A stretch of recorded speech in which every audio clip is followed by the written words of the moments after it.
அரசு பணிகள் அடியோடு முடக்கம். தேர்தல் முடிவை எதிர்பார்த்து ஸ்தம்பித்து நிற்கிறது அரசு நிர்வாகம்.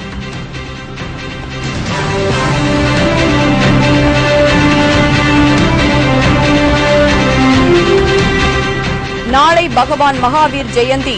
சமண மதத்தினருக்கு கேப்டன் வாழ்த்து.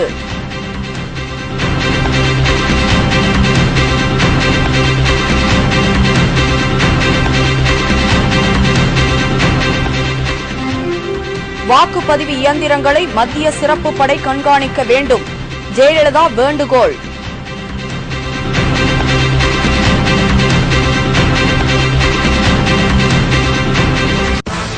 தமிழகத்தில் 7 வாக்குச்சாவடிகளில் நாளை மறு வாக்குப்பதிவு.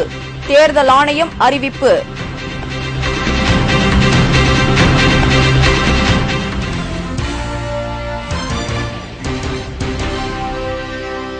வணக்கம்.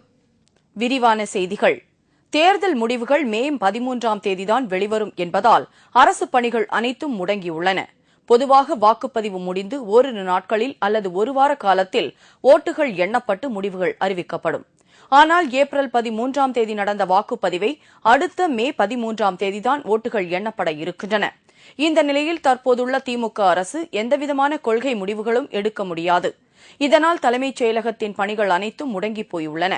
இதைத் தொடர்ந்து சில முக்கிய அதிகாரிகள் விடுப்பில் செல்ல இருக்கிறார்கள். நகராட்சி நிர்வாக செயலாளரும் மூத்த IAS அதிகாரியுமான அசோக் வரதன் ஷெட்டி ஏற்கனவே வெளிநாடு சென்றுவிட்டார். நிதித்துறை செயலாளர் சண்முகம் விரைவில் விடுமுறையில் செல்ல இருக்கிறார். சுற்றுச்சூழல் செயலாளர் இறையன்பு விடுமுறை முடிந்து பணிக்கு திரும்பியிருக்கிறார். தமிழ்நாடு அரசு தேர்வாணையத்துறை மற்றும் தனது பணிகள் செய்து வருகிறது. முக்கியமான பணிகளுக்கு அலுவலர்களை தேர்ந்தெடுத்து இன்னும் 2 வார காலத்திற்குள் முடிவுகளை வெளியிட இருப்பதாக தேர்வாணைய தலைவர் செல்லமுத்து தெரிவித்தார். நாடு முழுவதும் நாளை 16ஆம் தேதி மகாவீரர் பிறந்தநாள் கொண்டாடப்படுகிறது. இதையொட்டி தேமுதிக நிறுவன தலைவர் கேப்டன் விஜயகாந்த் வாழ்த்துச் செய்தி வெளியிட்டுள்ளார்.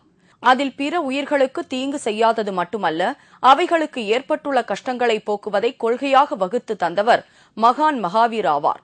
அரச குடும்பத்தில் பிறந்தும் அதில் நாட்டம் கொள்ளாமல் துறவை மேற்கொண்டவர்.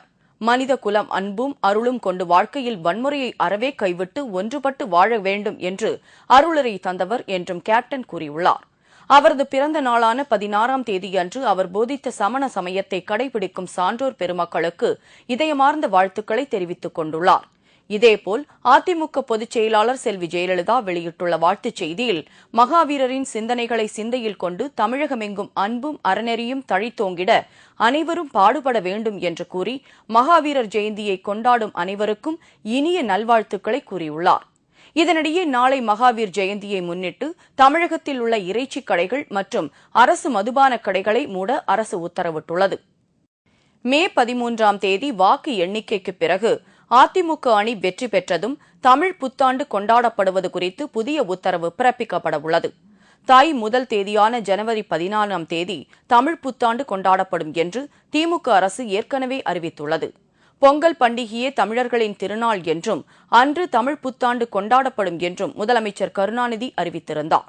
ஆனால் பங்குனி மாதம் முடிந்து சித்திரை மாதம் தொடங்கும் போது தமிழ் புத்தாண்டு கொண்டாடப்படுவதுதான் தொடர்ந்து இருக்கும் வழக்கம் என்று பல்வேறு தரப்பினரும் தெரிவித்திருந்தார்கள்.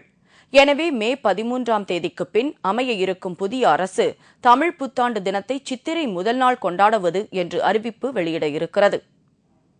வாக்குப்பதிவு இயந்திரங்கள் வைக்கப்பட்டுள்ள இடங்களை தமிழக காவல்துறை கண்காணிக்கக் கூடாது என்றும் மத்திய சிறப்பு படையினர் காவல் காக்க வேண்டும் என்றும் அதிமுக பொதுச் செயலாளர் செல்வி ஜெயலலிதா கேட்டுக் கொண்டுள்ளார்.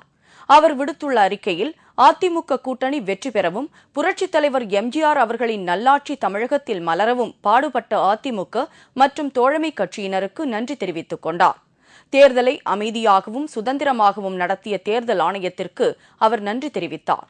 மின்னணு வாக்குப்பதிவு இயந்திரங்கள் உள்ள மையங்களிலும் வாக்கு எண்ணிக்கை நடைபெறும் இடங்களிலும் முதல்வர் கருணாநிதியின் கட்டுப்பாட்டில் உள்ள தமிழக போலீசார் பாதுகாப்பிற்காக நிறுத்தப்பட்டுள்ளனர் என்பது கவலை அளிக்கும் விஷயம் என்று அவர் கூறியுள்ளார். முந்தைய தேர்தல்களில் திமுகவின் முறைகேடுகளுக்கு தமிழக போலீசார் உறுதுணையாக இருந்தார்கள். எனவே வாக்கு எண்ணிக்கை மையங்களில் துப்பாக்கி ஏந்திய மத்திய ரிசர்வ் படையினரை பணியில் அமர்த்த வேண்டும் என்று தேர்தல் ஆணையத்தை செல்வி ஜெயலலிதா கேட்டுக் கொண்டுள்ளார்.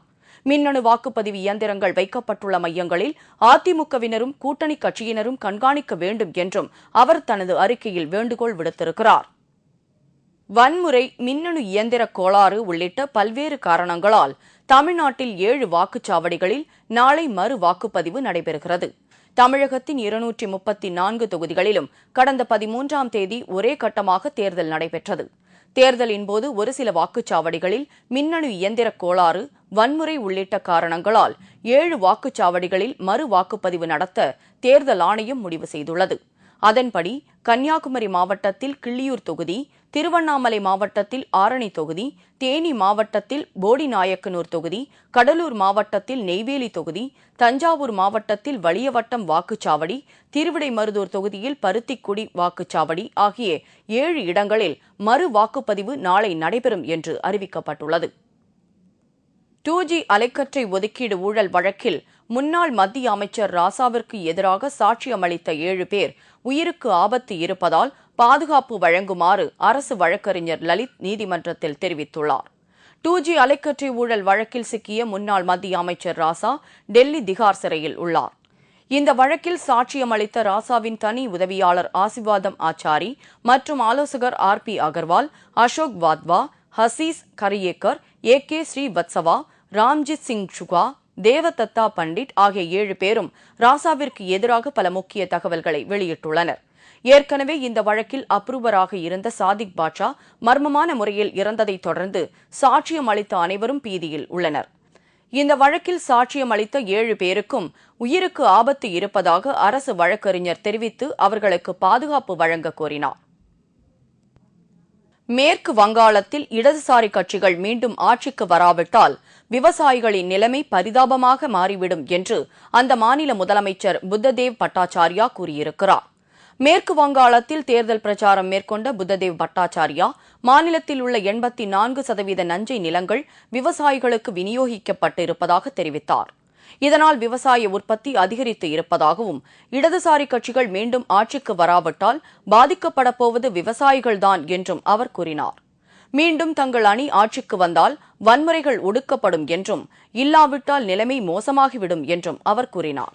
இதனிடையே மேற்கு வங்காள சட்டப்பேரவைத் தேர்தலில் காங்கிரஸ், திரிணாமுல் காங்கிரஸ் கூட்டணி அதிக இடங்களை கைப்பற்றி ஆட்சி பொறுப்பிற்கு வரும் என்று 2 கருத்து கணிப்புகள் தெரிவிக்கின்றன.